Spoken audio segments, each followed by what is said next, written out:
Bonjour, bienvenue sur le chemin de vérité et de lumière. Aujourd'hui, je me dirige. Donc, j'étais à Celle qui est derrière moi là-bas, hein, donc les montagnes. Et je me dirige du côté de Cor, qui était à 37 km de Clel, pas Celle mais Clel. Alors, je vais voir si je pouvais pouvoir faire le passage parce qu'il y a pas mal de cols. Alors, hop, il y a pas mal de cols. Alors, on verra bien. J'ai mis ma casquette parce que j'ai un peu froid aux oreilles. Alors, c'est un peu frais ce matin. Parce que hier, hier j'étais sur un col là, et, de Maine. Et je me suis pris un orage. Alors, un terrible orage avec éclair. Donc j'étais sur la route. Éclair.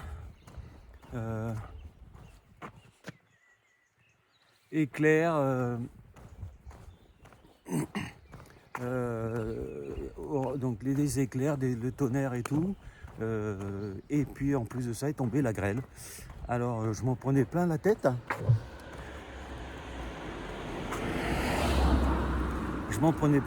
Et ça faisait mal. Et j'étais obligé de refaire demi-tour sur un autre village que j'avais quitté assez longtemps avant. Et pour essayer de m'abriter, pour essayer de trouver, parce que j'avais encore quelques kilomètres à faire. Donc voilà quoi. Donc il me restait une dizaine de kilomètres à faire pour aller à Clel. Et je me suis tout pris sur la tête. Alors j'ai fait demi-tour pour essayer de récupérer ce petit village où il y avait pas trop d'abri, mais au moins il y avait, j'ai trouvé un petit coin où j'ai pu m'abriter de la grêle. Bon, c'était pas des gros grêlons, ça va, mais ça faisait mal. C'était je sais pas, là, des petites toutes petites billes. Donc, mais quand ça tombe sur la tête, ça fait mal. Et puis j'avais rien à part la capuche, et ça faisait terriblement mal. Donc j'ai fait demi-tour. Et puis en plus de ça, avec mon GPS, il m'a emmené dans un coin. Alors j'ai dû faire peut-être 4-5 km en plus sur un chemin pas entretenu, et qui devait couper le col, mais en fin de compte je savais pas où j'allais. Alors j'ai préféré faire demi-tour et prendre la route parce que il y avait beaucoup trop de risques, comme je porte pas loin un peu plus de 20 kg sur moi, et je veux pas prendre de risques dans les montagnes avec ce poids. Et puis voilà, hein. Puis, alors je remercie surtout la personne le père et sa fille qui m'ont pris en stop,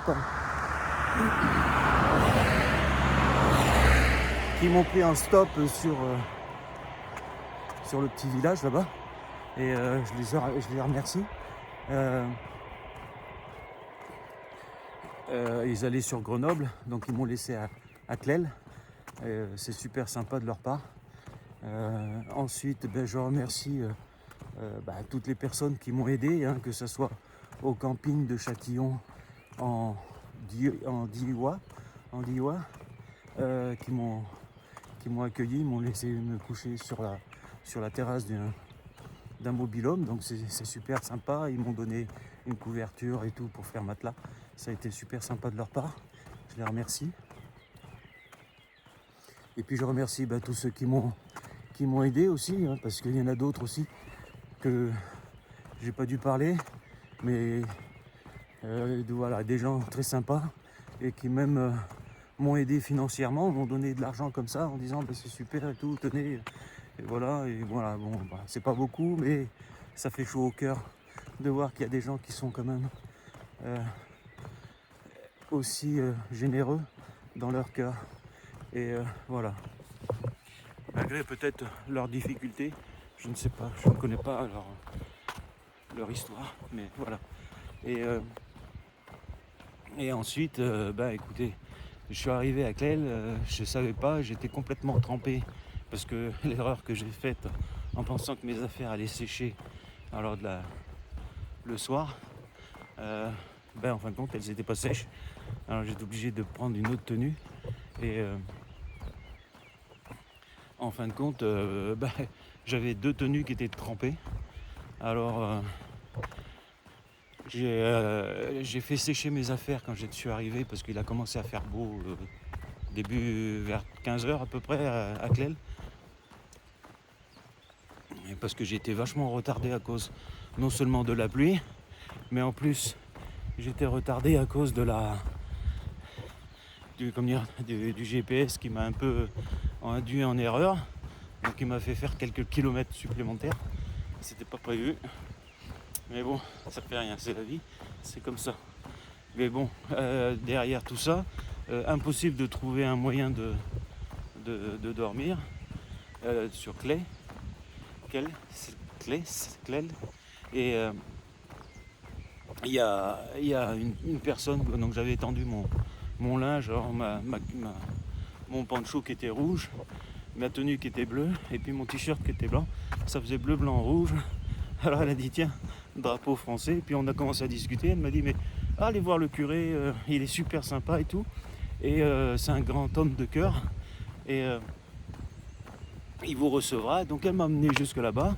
Et donc le curé était en train de faire une messe, je crois que c'était à Mince, dans un truc de 3e âge, dans une EHPAD je crois. Et j'ai continué à faire sécher mon linge, j'ai attendu à côté. Et puis j'ai visité un peu l'église. Et voilà, donc ça s'est super bien passé. Le prêtre est arrivé, super sympa. Il m'a dit écoutez, il n'y a pas de problème. Il m'a emmené dans l'église. Église permanente ouverte, pas de clé. Alors c'est la première fois. Je peux vous dire que ça surprend un peu parce que généralement il y a des grosses clés pour fermer les églises. Là, elle est complètement ouverte et c'est vraiment une église. Après, ce qui manque derrière ça, c'est j'espère que les gens vont comprendre que Jésus a demandé à tous ceux qui étaient chrétiens de se réunir. De se réunir dans les églises pour prier, parce que quand 2 ou 3 personnes prieront en mon nom, je serai au milieu d'eux.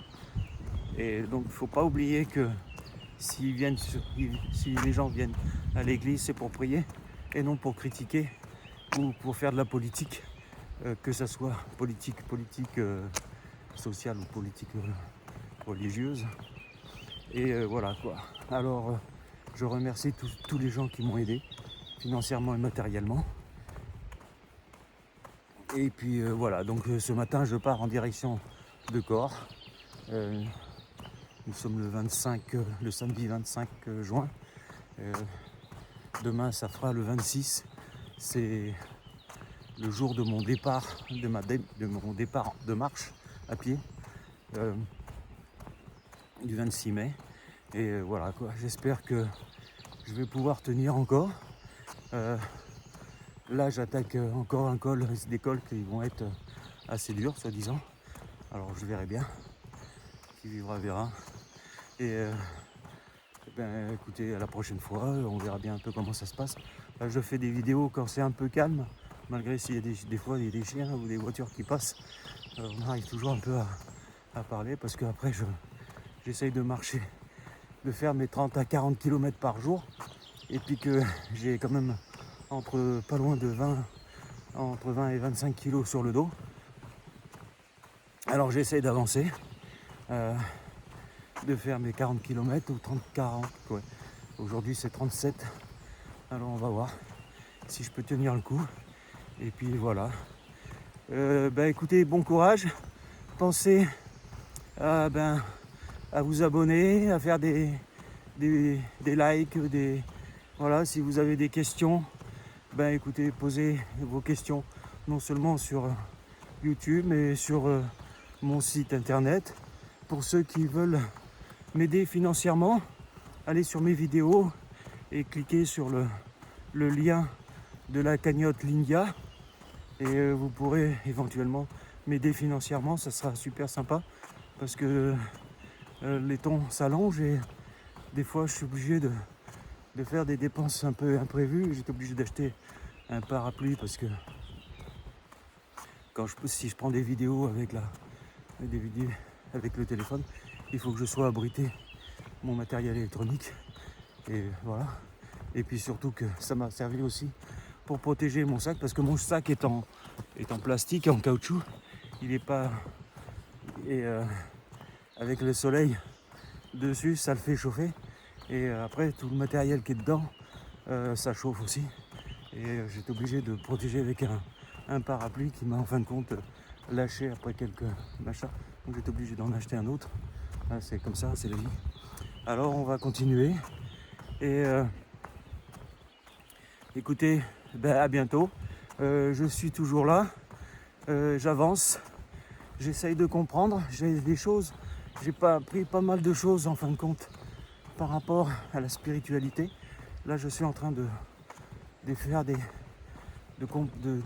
finaliser, pas finaliser, mais encore j'en suis loin, mais d'avancer parce qu'il m'arrive des trucs et je me dis vraiment, je suis vraiment aidé, protégé par, je sais pas, Dieu, Marie, Jésus, les anges, les guides, je sais plus.